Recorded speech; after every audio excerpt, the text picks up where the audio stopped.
सबको जय यीशु की। प्रभु यीशु क्रिस्त में प्यारे भाइयों बहनों, नवजीवन का संदेश इस शीर्षक के अंतर्गत प्रतिदिन का ईश्वर का जीवंत वचनों को सुनने के लिए, समझने के लिए, उन वचनों को ग्रहण करते हुए उन वचनों के अनुसार जीवन बिताने की शक्ति, सामर्थ्य, कृपा, अनुग्रह मांगते हुए एक सुंदर आदर्श क्रिस्तीय जीवन बिताने की विशेष कृपा मांगने के लिए मैं आप सभी लोगों का हार्दिक स्वागत करता हूं। आज जनवरी की 31 तारीख है। इस महीने का आखिरी दिन है और ये शनिवार का दिन है। और आज के दिन में हम सबों के लिए मनन चिंतन करने के लिए विषय दिया है संत मार्कुस के द्वारा रचित सुसमाचार अध्याय 4 पद संख्या 35 से 40 का प्रसंग है। और आज के दिन में संत जॉन बॉस्को की स्मृति मनाई जाती है, एक पुरोहित और धर्म संघ संस्थापक। और आज के दिन में इनकी कई संस्थाओं के माध्यम से विशेष रूप से नव युवकों को, युवतियों को मार्गदर्शन दिया जाता है। और इस महान संत के जीवन के द्वारा बहुत सारे लोग प्रभु के पास आए। और आज के दिन में इनकी स्मृति मनाते वक्त हम इनकी मध्यस्थता पर विश्वास करते प्रार्थना करें कि हम सब के सब हमारे बुलावे को पहचानें, उसको बहुतायत में जिएं, उदारता से जिएं, आनंद से जिएं और प्रभु के राज्य का प्रचार प्रसार हम सभी करें। सुसमाचार में लिखा है, संध्या हो जाने पर ईसा ने अपने शिष्यों से कहा, हम उस पार चलें।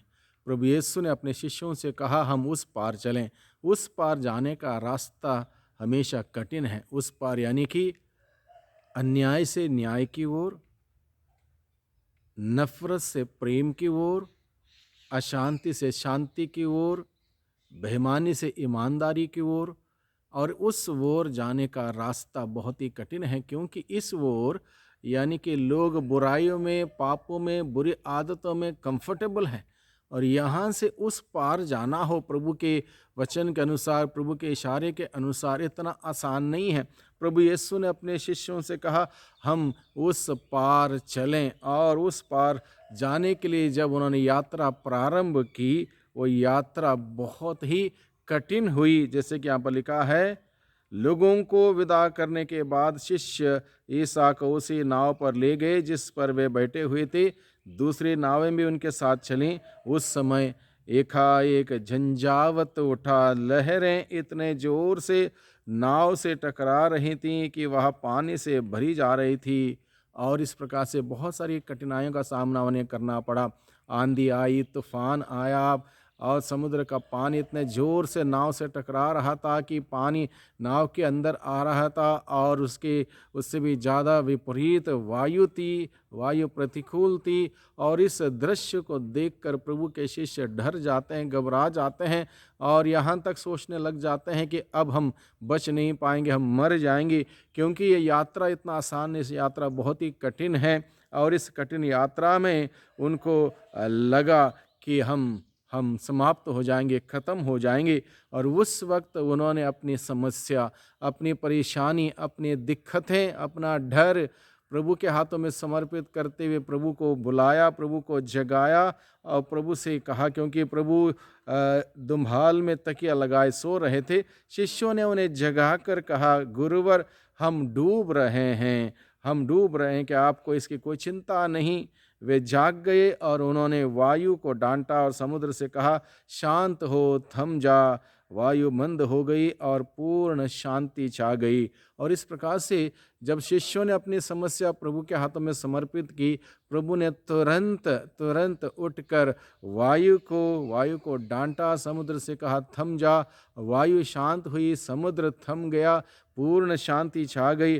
और प्रभु यीशु जब अधिकार लेता है कोई भी परेशानी पर, कोई भी दिक्कत पर, कोई भी समस्या पर, प्रभु अधिकार लेता है, प्रभु सब कुछ सही करता है। और यहाँ पर प्रभु ने तुरंत सब कुछ सही किया, जो कि बहुत ही भयानक परिस्थिति थी। प्रभु के शिष्यों के सामने डर था, घबराहट थी, क्या होगा, कोई किसी बात की गारंटी नहीं थी। अब प्रभु यीशु को जब उन्होंने जगाया और कहा कि हम डूब रहे हैं, मर रहे हैं, तुरंत प्रभु ने अधिकार लिया समुद्र पर, आंधी पर, तूफान पर, और एक शब्द कहने से सब कुछ शांत हुआ। वहाँ पर पूर्ण शांति छा गई। इस प्रकार से प्रभु हमें सिखाता है, जब हम इस ओर से उस ओर जाएंगे, जब हम बेईमानी से ईमानदारी की ओर जाएंगे, जब हम सभी नफ़रत से प्रेम की ओर जाएंगे, निश्चित रूप से कई प्रकार की कठिनाइयों का सामना हमें करना पड़ सकता है। लेकिन हमारी यात्रा में एक बात हमें याद रखने की ज़रूरत है। आज के सुसमाचार के अनुसार प्रभु यीशु मसीह हमारे साथ हैं। जिस प्रकार से प्रभु के शिष्य कठिनाइयों का सामना कर रहे थे, प्रभु उनके साथ थे, और प्रभु ने साथ रहते हुए उन्हें बचाया, उन्हें सुरक्षित रखा, उन्हें संभाला। उसी प्रकार से प्रभु यीशु मसीह हमारे साथ हैं, क्योंकि ये उसका वादा है कि मैं सदा ही तुम्हारे साथ रहूँगा, दुनिया के अंतिम क्षणों तक मैं तुम्हारे साथ रहूँगा। इस बात का एहसास रखें, इस बात का भरोसा रखें कि प्रभु हमारे साथ है। चाहे कितना भी रास्ता कठिन क्यों ना हो, परेशानियों से भरा हुआ क्यों ना हो, हमारे साथ हमारा प्रभु है। हमारा मार्गदर्शन करने के लिए, हमें बचाने के लिए, हमें संभालने के लिए, हमारी अगुवाई करने के लिए वो प्रभु हमारे साथ है। इस बात का एहसास रखें और उस प्रभु को पुकारें। जीवन के हर दिन, हर समय, हर पल प्रभु के हाथों में समर्पित करें। प्रभु से कहें, प्रभु तू ही मेरा चरवाहा है, मुझे किसी बात की चिंता नहीं, मेरी अगुवाई कर, मेरा मार्गदर्शन कर, मुझे संभाल। और निश्चित रूप से प्रभु हम सबों को संभालेगा, सुरक्षित रूप से हमारी नैया पार कराएगा। एक बात हमें यहाँ पर जानने की ज़रूरत है, हमारे जीवन रूपी इस यात्रा में बहुत सारी कठिनाइयाँ, परेशानियाँ आएंगी, लेकिन एक बात निश्चित है, हमारी जीवन रूपी किश्ती कभी नहीं डूबेगी, क्योंकि प्रभु हमें बचाने वाला हमारे साथ है। इस बात का विश्वास रखें, इस बात का भरोसा रखें कि मेरा ईश्वर मेरे साथ है, इसलिए मेरे जीवन रूपी किश्ती कहीं पर भी कभी भी नहीं डूबेगी। चाहे कितनी भी आंधी हो, कितनी भी तूफान हो, प्रभु मुझे बचाने वाला मेरे साथ है। इस बात का एहसास करें, इस बात का एक विश्वास करें और प्रभु पर भरोसा रखें, और जीवन की कठिनाइयों में प्रभु हमारे साथ है। इस बात को हम अपने दिल में संजोए रखें कि मेरा कोई भी नुकसान नहीं हो सकता, क्योंकि मुझे बचाने वाला मेरे साथ है। इस प्रकार से प्रभु के साथ यात्रा करें, और निश्चित रूप से हमारी यात्रा आसान होगी, सफल होगी, सुरक्षित होगी, और निश्चित रूप से हम अपने लक्ष्य तक पहुंचेंगे। इस दुनिया की इस यात्रा से हम स्वर्ग तक पहुंचेंगे अगर प्रभु के साथ रहेंगे, प्रभु के सानिध्य में रहेंगे। निश्चित रूप से प्रभु हमें स्वर्ग की ओर ले चलेगा। प्रभु की आशीष, बरकत हम सबों को निरंतर मिलती रहे। सबको धन्यवाद, सबको जय यीशु की।